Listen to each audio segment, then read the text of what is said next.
Confident. এখানে যেটা হচ্ছে এখনও তো কোনো প্যানেল কেউ ডিক্লেয়ার করেনি ইন্ডিভিজুয়াল, অ্যাটলিস্ট আমি জানি কোনো প্যানেলের মধ্যে এখনও নাই, কেউ প্যানেল হয়নি। তো সবাই সবাই ইন্ডিভিজুয়ালি তুলেছে, হয়তো ইন্ডিভিজুয়ালি। তারপর যা যে কয়জন 30 তুলেছে যা শুনলাম, সেটার পরে যা জমা দেয় তাদের মধ্যে ফাইট করতে হবে।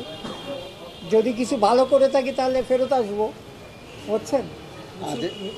আমি তো মনে করি কাউন্সিলররা ওইটার মূল্যায়ন যদি করে তাহলে আমি কনফিডেন্ট। হ্যাঁ, তো সেটা তো এখন বাংলাদেশে তো সবসময় এটার উপর বিচার করা হয় না। সো দেখা যাক, যদি উপরে আল্লাহ তাআলা চায় ডেফিনেটলি আবার ফেরত আসবো। না না না, কোনো চাপ নেই। এই জন্যই তো দেখেন এতজন তুলেছে ইয়েতে। অ্যাকচুয়ালি দের ইজ, এখন পর্যন্ত আমার জানা মতে কোনো প্যানেল ডিক্লেয়ার হয়নি। হ্যাঁ, হয়তো ছোট ছোট ছোট গ্রুপে সবাই মুভ করছে, সেটা তো হবেই। না না, আমাদের ডেফিনেটলি, আমাদের তো ছোট বড় সবারই ক্লাবের আমাদের কলিগরা আছে।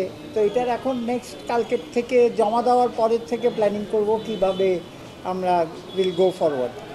না না, এখন তো দেখেন তখন একটা সিচুয়েশন ছিল যেটা আমরা সবচেয়ে ভালো জিনিস হয়েছে যে আমাদের কনস্টিটিউশনটা আপহোল্ড হয়েছে, তাই না?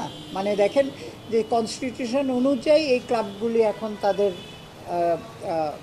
ভোটাধিকারটা ফেরত পেয়েছে।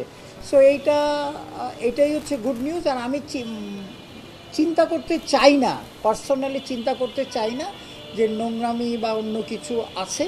আমরা ফেয়ারলি ইলেকশন করে যে যার ক্যাপাবিলিটি অনুযায়ী যদি আমরা আসতে পারি, তারা আসবে। আমরা যদি কিছু কন্ট্রিবিউশন, যেই ক্রিকেটের জন্য কন্ট্রিবিউশন করেছে বা করছে, তাদের আসা উচিত ফর বাংলাদেশ ক্রিকেট।